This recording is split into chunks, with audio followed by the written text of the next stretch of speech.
Sit down, please. Thank you. We're going to go with the warm-ups first, and England assistant coach Marcus Trescothick. Go ahead.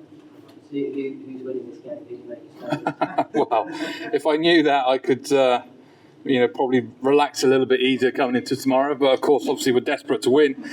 It's going to be amazing, isn't it? I think already we've seen 4 good days of cricket and 2 games which have been, well supported. But that last sort of hour or half an hour, the support and the energy around the ground made it amazing, really, didn't it? Just sort of like everybody was invested into it. There was, from an England point of view, obviously brilliant. We love those sort of situations when the crowd is really up behind the team.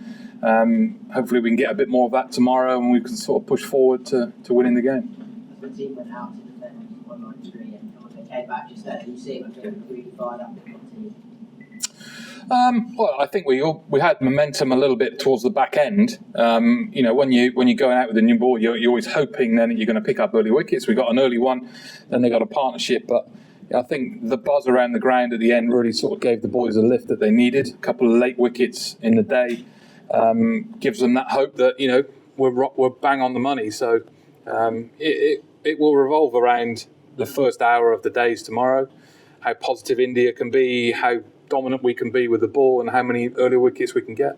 Can I ask your assessment of India's batting performance today? There's obviously a bit of unpredictable bounce over the day.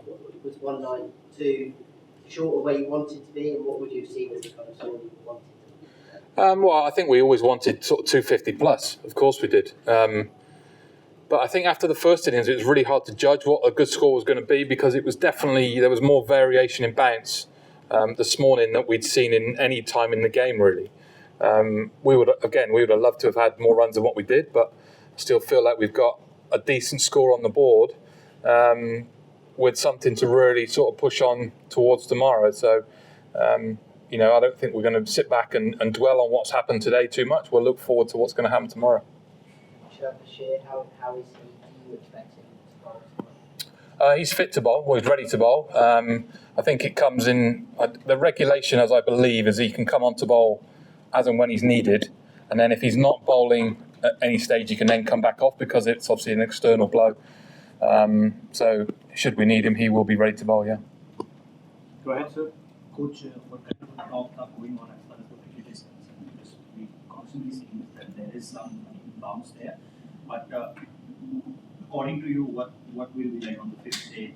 Was it something very close to where spinners will get a help, or seamers will get wrong as far as this pitch is concerned? I think the majority of what we've seen is the variation in bounce from quick bowlers, people who can bowl balls that hit the seam, wobbling. The wobble seam delivery is the talk of the town nowadays, isn't it? That is a kind of a dangerous ball on this sort of pitch with the variation. I think you kind of see a bit more bounce bowling from the nursery end, where you see from bowling from pavilion end, maybe a bit more use of the slope where it angles back towards the stump. So that's hopefully what we'll see again tomorrow, and hopefully it will seam everywhere and we'll get 6 wickets in the first hour. Lizzie and then Stefan, please. Hi Marcus, just quickly on the crowd, we saw Joe jeering them up there and it's a sellout tomorrow. Just how important is that, and does that get the juices flowing to the players? Do they get really fired up by it? Oh, definitely. I think if we can create some form of atmosphere that's very similar to that, it may not start with the same way. It might take a wicket to sort of get it going. We might need Joe to wind them up again. But the support has been brilliant throughout, because obviously we know both teams are really well supported, and it's great that we have that. And of course tomorrow will be no different, because everyone loves their cricket, and we'll get another full house where both teams are going to, both sets of supporters will get to see a finale of amazing test matches. Stefan and then Matt, please. Just on the back of the atmosphere, what you made of a bit of the tension, if the right word, between the teams. Are you pleased to see that? How much of an edge has that given to the action? Yeah, I think it definitely helps to the situation, doesn't it? I think having that competitive edge from both teams, where they're desperate to win. Both teams are desperate to win. They want to fight for every wicket, every run, everything, every opportunity you get. So I have no problems at all with what goes on. There was a bit last night. There was obviously a similar situation tonight where everything was happening, and it comes and goes. I think it creates for more people watching the game, which is definitely a good thing. Of course, we know both teams know there's always lines you have to cross. I don't think it's really been troubled too much in this game, but it definitely helps the atmosphere and the presence of a series. A bit old school. Well, it's definitely got better in the last few years. It's definitely got more friendly in the last few years because of everyone's playing together in franchise tournaments around the world, right? It's like, you know, they're teammates one week and now they're opposition and they're fighting for every tooth and nail. So, you know, sometimes it's good to create a little bit of something in the game. Matt, go ahead. Marcus, Harry Brooks taking quite a bit of criticism for his dismissal today. Could I just ask your assessment of, I suppose, shot selection versus poor execution and how you and him will reflect on it as a pair? Yeah, we've already discussed it. I think you could see the way that the ball was moving around, and that he chose that's the best way to try and counteract what was going to try and happen. I think, you know, when he scooped the 2 for 4 and then hit the next one for 6, we were all sitting back and really enjoying it. So sometimes you've got to take the rough with the smooth, and you're going to get it wrong, you're going to get it right. So it is what it is, right? And obviously he missed the ball today, and it was bang on target. So Take 2 more, one at the back, and then we'll finish with Adam. Go ahead.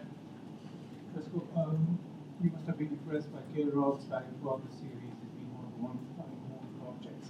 How important is wicket tomorrow? You say every battle is wicket, but how important is game first of all? Well, along with other players, of course, you know himself, Rishad, you know, they're both very, very dangerous players, obviously in different ways for what they're trying to do. But Gael's been, you know, classical, old school style of Test cricket, and he's left the ball really well. Judgment of length is good.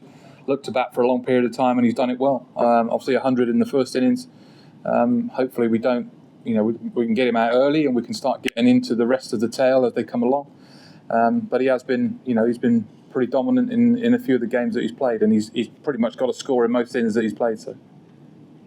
Last one, Adam, please. Okay, so was there any sense of frustration with some of the Indian celebrations? Do you think it helped fighting at all? I don't have a problem with any of their celebrations, no. No. In the dressing room, nothing? No. Okay, thanks, Tres. All done. Thank Yeah. you.